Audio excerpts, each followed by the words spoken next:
You are the richest human being who has ever lived on this planet. Not just rich, not just successful, the single most wealthy person in the recorded history of civilization. And tonight, you can't sleep.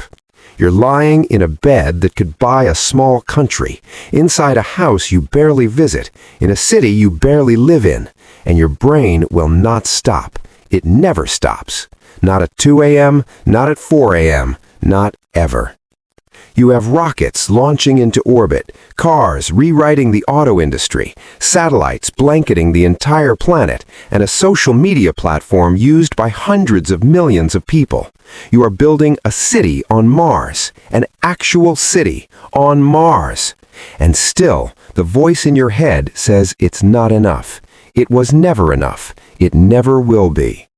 This is your life. And it started in a place nobody expected. Level 1. You grow up in Pretoria, South Africa in the 1970s. Your father is an engineer. Your mother is a model and a dietitian. On paper, comfortable. Beneath the surface, broken. Your parents divorce when you're 9. You choose to live with your father, a decision you'll describe decades later as one of the worst mistakes of your life. You retreat into books, encyclopedias, science fiction, Isaac Asimov, Douglas Adams. You read them twice, 3 times, until the ideas live inside you like furniture. By 12, you've taught yourself to code and built a video game called Blastar. You sell it to a computer magazine for $500. You are 12 years old and you have already sold software. But school is war. You're small, awkward, relentlessly, brutally bullied, shoved down a concrete staircase once, beaten badly enough to end up in the hospital. You will carry the physical and psychological mark of that for the rest of your life. You decide, somewhere in that pain, that the only way out is to think bigger than the people trying to make you small. You fix your eyes on America, the land where ideas become empires, and you start planning your escape. Level 2. You leave South Africa at 17. Canada first, then America. You arrive with almost nothing. At Queen's University in Ontario, then the University of Pennsylvania, you study economics and physics, 2 languages that together let you understand both how the world works and how money moves through it. You get into Stanford's PhD program, energy physics. You last 2 days before you drop out. Not because it's hard, because the internet is happening right now, and you can feel it the way other people feel weather changes in their bones. Something enormous is shifting, and if you wait even 1 more semester, you'll miss it. You and your brother Kimball start Zip2, a software company that helps newspapers build online city guides. You have no money. You sleep in the office. You eat fast food when you can afford it, and skip meals when you can't. In 1999, Compaq buys Zip2 for over $300 million. Your cut is $22 million. You are 27 years old, and you have never been this free. So naturally, you immediately bet almost all of it. You co-found X.com, an online banking and payment company. It merges with a competitor. The merged company becomes PayPal. eBay buys it in 2002 for $1.5 billion. Your share is $180 million. Most people stop here, buy a house, buy 10 houses, retire at 30. You look at $180 million and ask, what's the most important problem facing humanity? The answer for you is obvious: survival of the species, multi-planetary life, and a clean energy economy before we burn the only planet we have. 2002, you found SpaceX with $100 million of your own money. Everyone thinks you're insane, not in the admiring way, in the "this man is going to lose everything" way.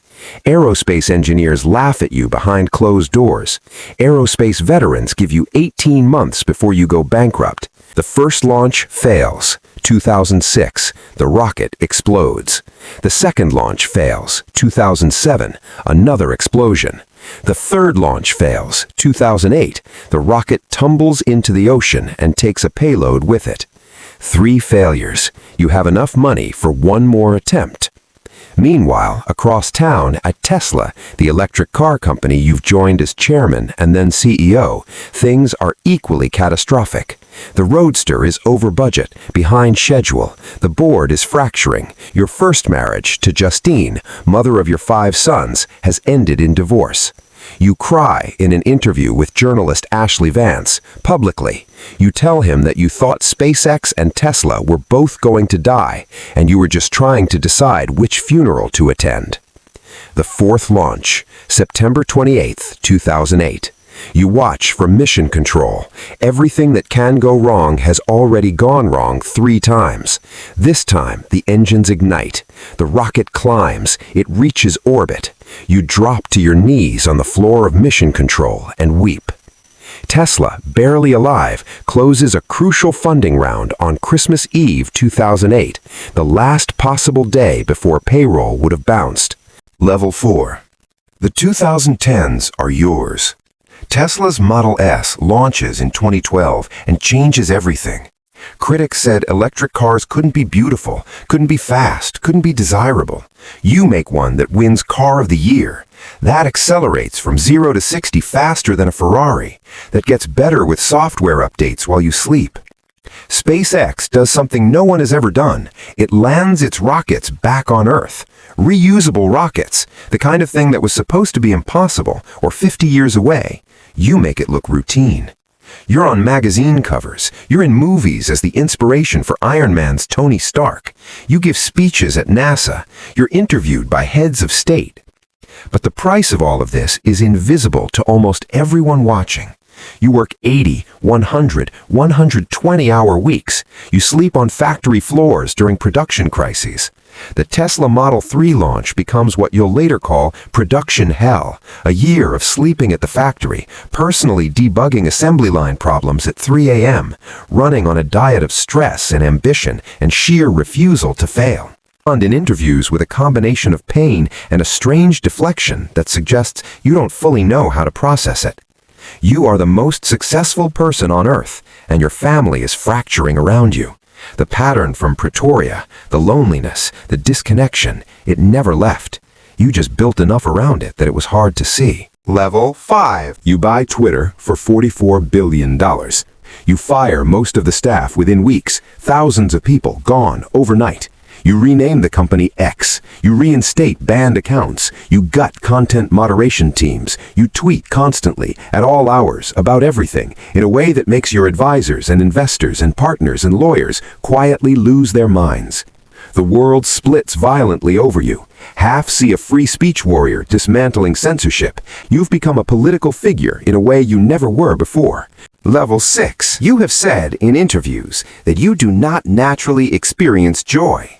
That happiness for you is the absence of dread, not the presence of pleasure. That you need a problem to solve the way other people need food and water, and that when there is no problem, the emptiness that rushes in is almost unbearable.